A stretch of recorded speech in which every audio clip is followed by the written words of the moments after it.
Hello, everyone, and welcome to another episode of SaaS Growth Academy. Today, with us, we have Alex Pavlović, Senior Content Marketing Manager at Qualio. Hi, Alex. Hi, Alexa. Good to be here. Yeah. Alex, can you tell us some more about yourself, more about your company? What are you doing there? And how actually did you start with content marketing? Yeah, of course. I guess I kind of fell into content marketing. So I actually studied history at university. It's always been a passion of mine. And I finished university and kind of wondered where I'd be going career-wise. And I eventually started working for a small quality management software company in Sheffield in the UK, which is where I'm based. And I've moved through various companies in that industry for the last 6 years or so now. And I joined Qualio about 2 years ago. And my roles kind of become more and more specialized during those years. So I was originally performing quite just fairly broad marketing role. And content just emerged as probably my main strength. And my roles kind of got more focused around that. And I joined Qualio, just over 2 years ago now. So Qualio is an electronic quality management system provider. And what we mean by that is that the organization provides software to help regulated companies, particularly life science companies, so pharmaceutical, medical device manufacturers, to develop their products safely and bring them to market, and patients can use them and trust that they have high quality and high integrity.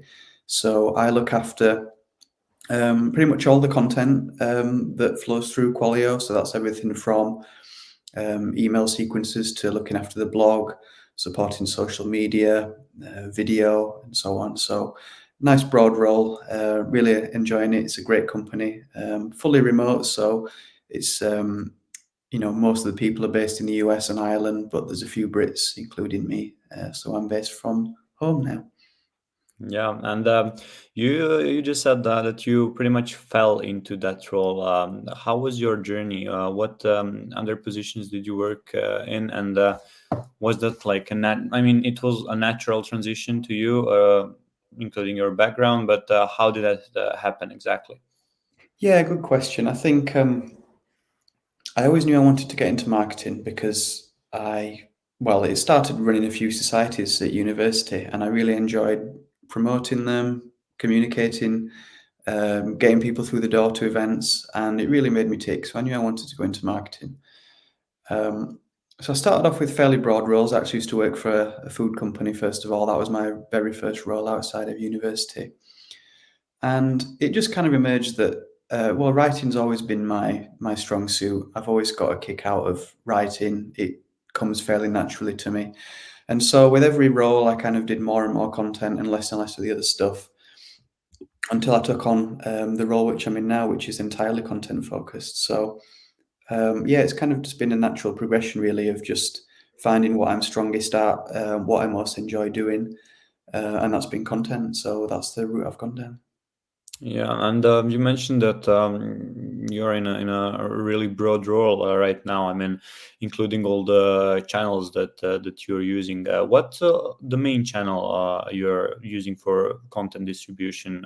I suppose it would be blog, but maybe you have something to surprise us.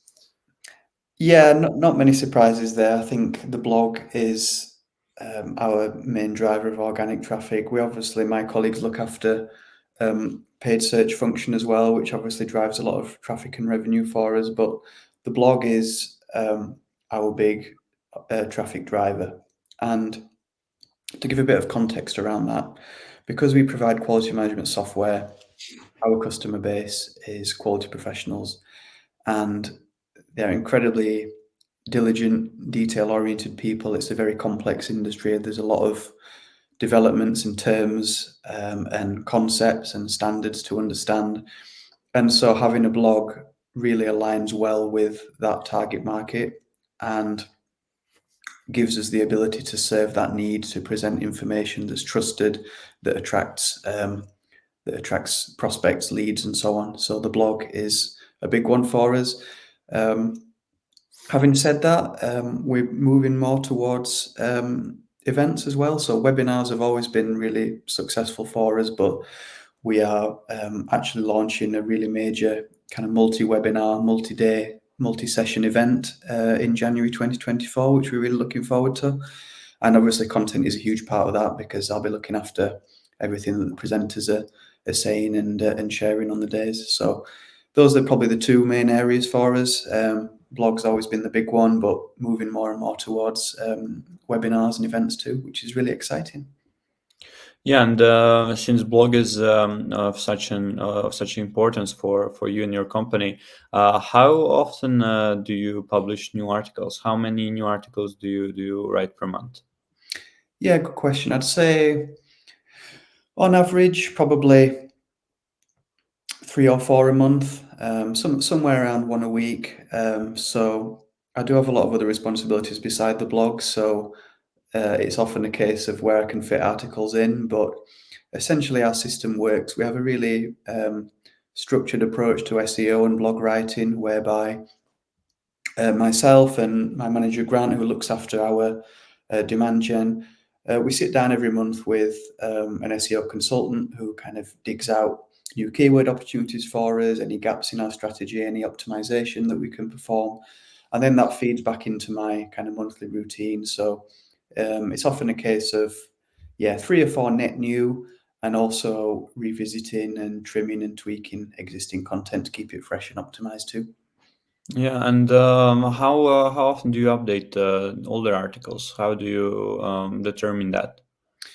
That depends a lot. So we focus. It's kind of the Pareto effect. So 20% of our articles drive about 80% of our revenue, and so we always focus on that 20% and keep it fresh. A lot of them are annual lists. So this time of year, coming towards December, we always revisit those and make sure that they're refreshed and updated for the new year. And then we see a nice spike in traffic for the new year as well, as people kind of search for, best quality management systems in 2024 and so on.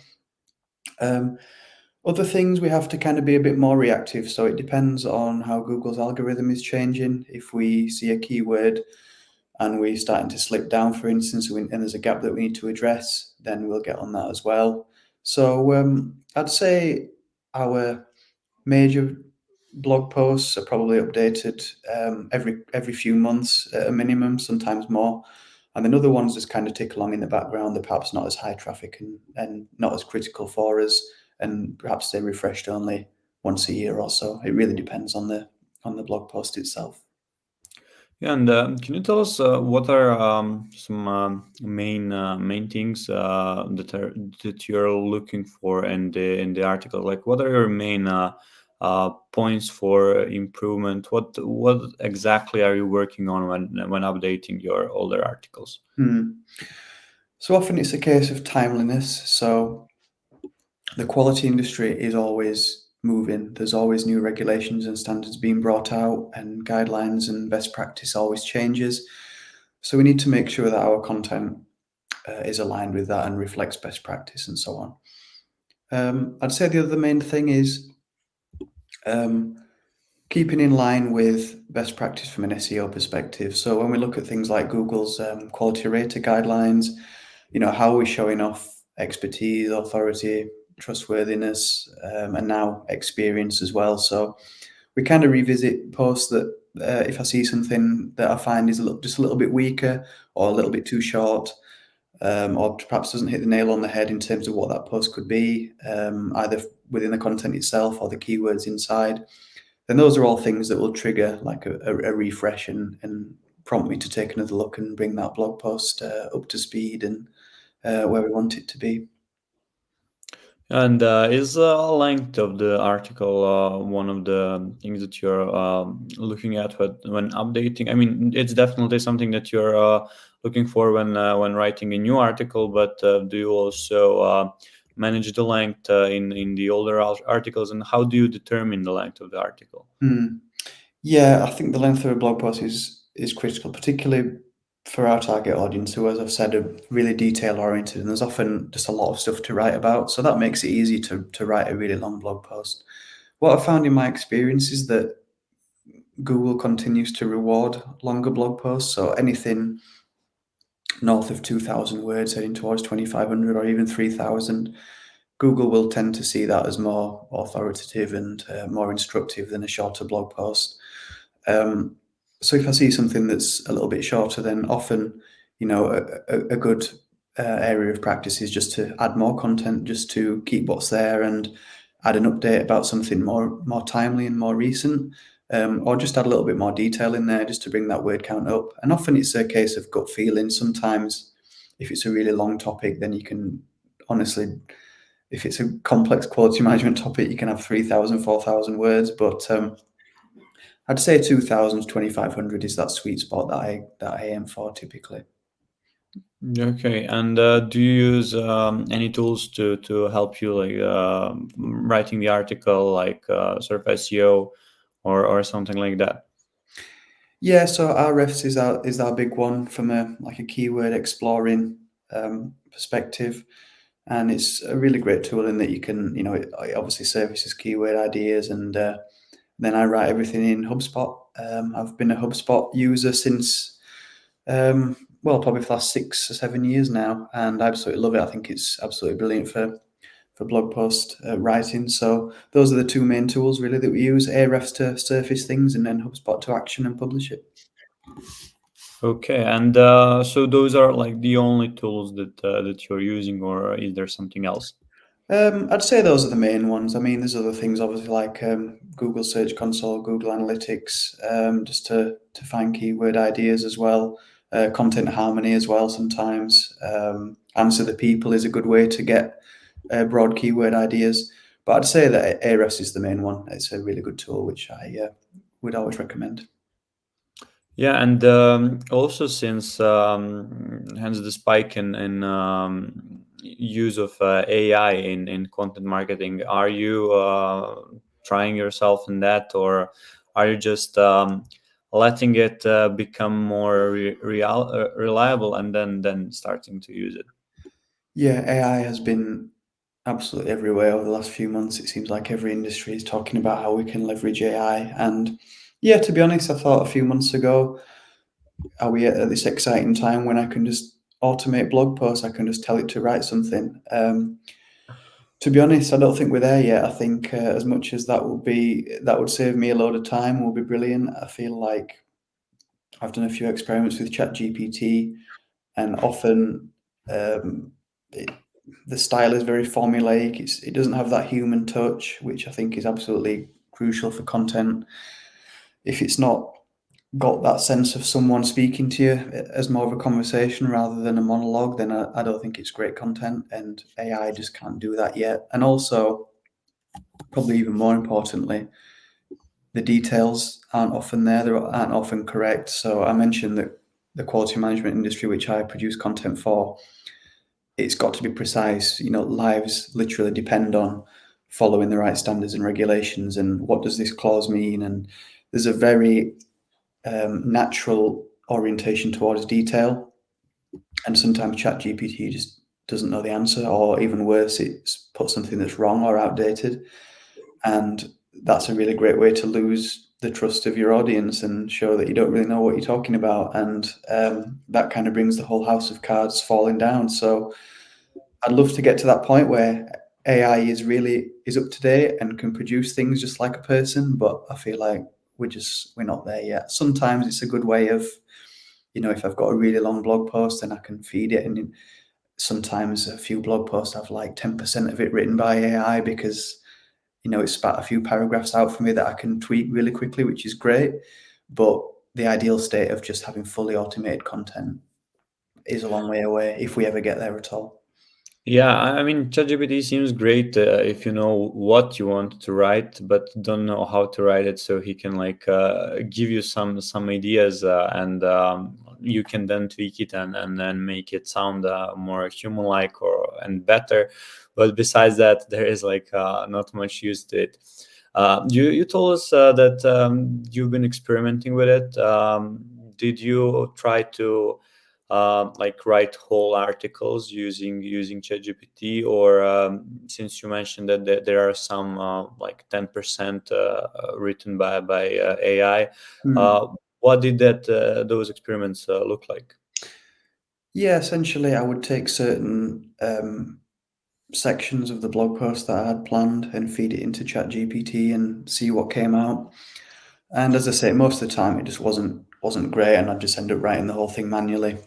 Sometimes it's a good way to get lots of complex information summarized fairly quickly. So as I say, if I'm trying to work on 3 or 4 different blog posts at once and I just need a different way of thinking about it or phrasing something, then I would experiment with ChatGPT and just see what comes out.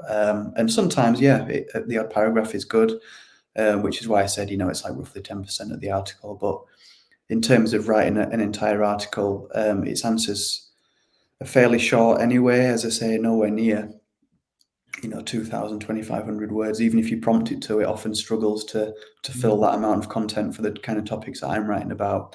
And so, as I say, it's just a really small piece of the puzzle, which I hope will improve in the coming years. Yeah, yeah, and besides, I mean, AI will be definitely be it will definitely be useful in some time, but right now, let's turn a bit away from it. And can you tell us what are key elements of effective content writing? What are you looking forward when creating a good copy, and what would you tell makes a great piece of content? Hmm. Good question. Yeah, there's a lot of elements to that. I would say, well, I've already mentioned the human element, which AI just doesn't have right now, and I think that's really important. I feel like content should always have the sense of conversation, of being written by a real person. And a good way of doing that is something called discourse markers, which we often use in conversation. A lot of content writers just feel like they can't use it when they're putting something down and writing it. But actually, discourse markers, and what I mean by that is like things like saying something and then right question mark. Just that those little conversational touches, which are often we use verbally but not written down. And that's a good way of getting that human element across and just breaks down um, and just stops it becoming too formulaic. I think a lot of content writers at the beginning of their careers come straight from academia and universities. I know I did, and there's that almost built-in tendency that's built into you from school to write a certain way, a very formal way of writing long paragraphs and phrased in a way that you don't necessarily speak.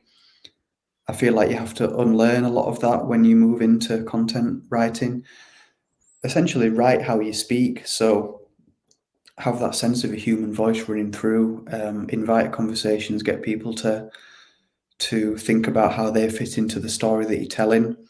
Use the second person a lot, obviously. So instead of saying um, our quality manager needs to do this, then I would say have you thought about this? And that just creates that little link between you as the writer and the person who's reading your content. Um, Other things, just core copywriting, good practice and best practice. Keep your paragraphs short, keep your sentences short, and limit your one idea per sentence. Don't have really long rambling paragraphs and sentences. Lots of headers to break things up. I mean, I was at a conference in a pharmaceutical conference in London a couple of weeks ago, and it was a very different approach. It wasn't about marketing in any way, but it was about writing procedures for people to follow in a business and the best way to do that. And there was a stat which said something like the average reading age in a company is 9 years old, which I thought was incredible. Done some research on it, and apparently it's true. And so, if you're thinking about the content that you're writing, keeping that average reading age in mind, don't write it like an academic essay. Keep it simple. What is the point that you want to get over in a really human, really accessible way, just as you'd speak to someone in a conversation? And I feel like that's the secret of good content marketing. Also, to have an opinion as well. Um, it's often difficult in my industry because, as I say, there's a very set way of doing things. But even within that, there's little variations and there's things that you can suggest and have a stance and an opinion, and that just really helps your content separate as well from the crowd and really stand out. Yeah, and since you mentioned that, I mean, in your industry, credibility is quite important for your clients actually to sign with you. Can you tell us how do you leverage social proof to enhance whole brand credibility? Hmm. Yeah, this really ties in again with having that human approach and using as many different formats as you can in your content. So, video, we hear how often, how important video is all the time, but I feel like a lot of content marketers are still afraid to use it or they feel like it's too much effort. But I think even post COVID, getting video in, even if it's in a really scrappy way, it doesn't have to be polished and professional. Just a recording of a Zoom call, just getting a face speaking is a really powerful content format. And social proof ties in with that really nicely. So, to give you an example, our software, because it's used by regulated companies, it has to pass through a process called validation for it to be safe. You can't just use any old software because if it has a bug in it, eventually someone could die. That's the knock-on effect. So the software has to be validated in a certain way. And last year, Qualio changed our validation approach. We modernized it and we improved it and we made it faster so our customers could get on board with us and start using the software even quicker than before. So really beneficial. But because our target audience are very cautious and very risk averse, a lot of them were unsure about that journey and they needed some social proof to take them on that journey and actually show them that there's nothing to be afraid of. So I went to see an industry expert and I sat with him for about an hour in a room and I asked him plenty of questions and I videoed the whole thing and broke it up into really bite-sized video chunks, just 2 or 3 minutes. Here's best practice. Here's why you don't need to be afraid of doing it. Here's what the benefits for you are. And that was a really nice, softer way to underline that change in that approach and really make our prospects and our customers feel a bit more comfortable about what we were doing. And of course, a more kind of everyday example is case studies, which I feel is, if not the most important thing, then at least top three most important things that a really good content marketer needs to make a really good example of. But I feel like case studies are a great way not only to show the proof of what you're doing as a business and also to put a human face on it, but also to tap into those more emotional drivers. So another important thing about good content, people aren't often motivated by rational things. So if you're working in B2B and you're producing content, there's often a tendency to put very rational things down like cost and time saving and so on. And that's important. But there's actually something else happening, which is the emotional side of it. And to do that, you really need to understand who you're writing to and what their emotional drivers are. Actually, we make decisions emotionally and then we justify them after with rationality and facts. So for us, it's about understanding what those emotional drivers are and tapping into that with social proof and with case studies. So, for instance, quality professionals, they go into the job because they care about saving lives, they care about making drugs and devices safe. But they get kind of waylaid away from that and pulled away. They get filling in spreadsheets and chasing people for signatures and reports, and they get less and less time to do what they actually enjoy. And so when I can do a social proof interview and see a customer and they say something like their working life's 100% better now because they've got time to do the things that they actually joined to do, which is continuously improve, get new drugs and devices to market and save lives and improve lives. That's a really powerful emotional driver, and that can really only come through social proof. And so I'm always on the lookout for that story to tell. And a real top tip I'd have is make sure you have a good relationship with other people in your business, i.e., sales and customer success teams, because those are the people who are at the coalface, so to speak, of speaking with customers and prospects. They understand what the emotional drivers are. And having someone in customer success who can say something like, this customer's just achieved XYZ, they're really happy with us, and they've said this to me on an email. Would you be able to do a case study interview? And they pass you the ammunition, and then you as a content marketer can then adapt that and turn it into something that's really valuable and really personal and really human. Yeah, and Besides all that, are you into? I mean, what emerging trends besides AI that we already talked about should companies be aware of in content marketing? There's one that comes to mind, which is, like, as I mentioned before, always keep on top of what Google's doing. So obviously, Google's algorithms will affect everything you do from an organic perspective. Now, a couple of weeks ago, in mid-November 2023, they announced something called the Hidden Gems update, which is quite an interesting trend for content marketers to be aware of. And it's something that we kind of noticed at Qualio. Before they announced it, we kind of noticed it secondhand, which was more and more results on the SERP were places like Reddit and Quora. Forums now are being rewarded by Google more and more, rather than traditional websites and blogs. You might see more and more forum questions appearing in page one of your search results now for the keywords that you're targeting. And the reason for that is that Google is now targeting what we call these hidden gems, which is first-hand experience of particular problems and activities.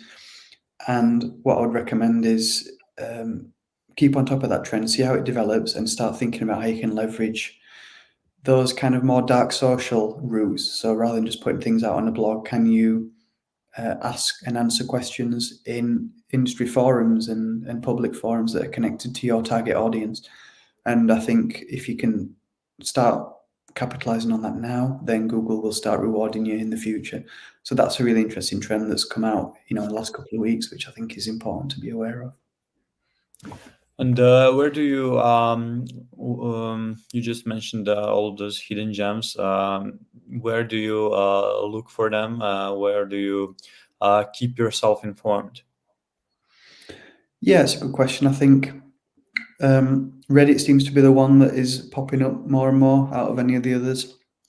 Um, I'd say focus on the keywords that matter to you. So if you can find, the 20% of blog posts that drive 80% of your traffic and revenue, break down those keywords and keep on top of them and make sure that you are continuing to be served by Google for those keywords.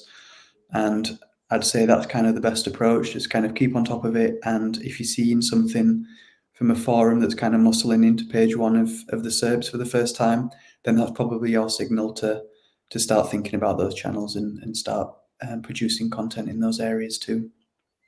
Yeah. Okay. Okay. Great. Then, and for our last question, can you tell us what advice would you give to newcomers in content marketing, someone who is aspiring to become a successful content marketer, and to SaaS companies that are looking into improving their content marketing strategies? Can you give us some advice? Yeah, sure. I think content marketers nowadays need to be almost like chameleons. And what I mean by that is, it's if you're writing for a particular industry, or particularly if you work for an agency and you're writing for particular multiple companies, you really need to take the time to understand that company's target market in depth. You can't just fake it and research it for a couple of days and start writing.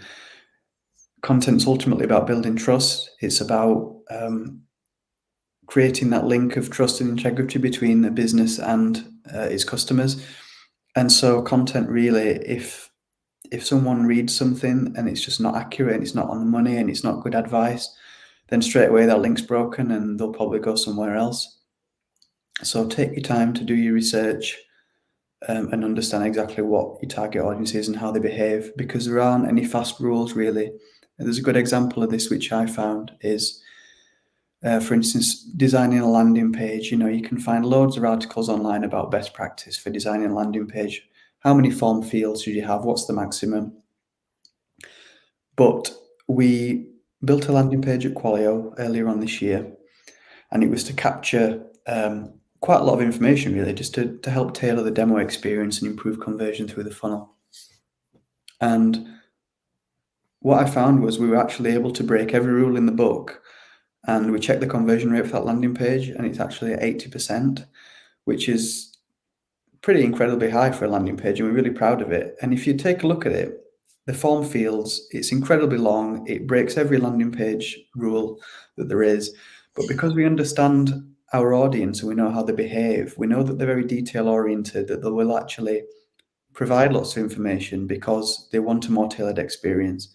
That then actually allows you to respond and react to how they behave rather than just performing a one size fits all approach and hoping that it works. So that's a really good example. I think, you can read about best practice online, but ultimately everything's guided by your target audience. So do your research on that and make sure you understand how they tick and how they consume content. Yeah. Okay. Thank you, Alex. That would be it. Thank you for taking part in our interview series, and I hope our community will learn something from you, since I definitely did. And yeah, it was great. It was a pleasure having you. My pleasure, Alexa. Thank you very much for having me.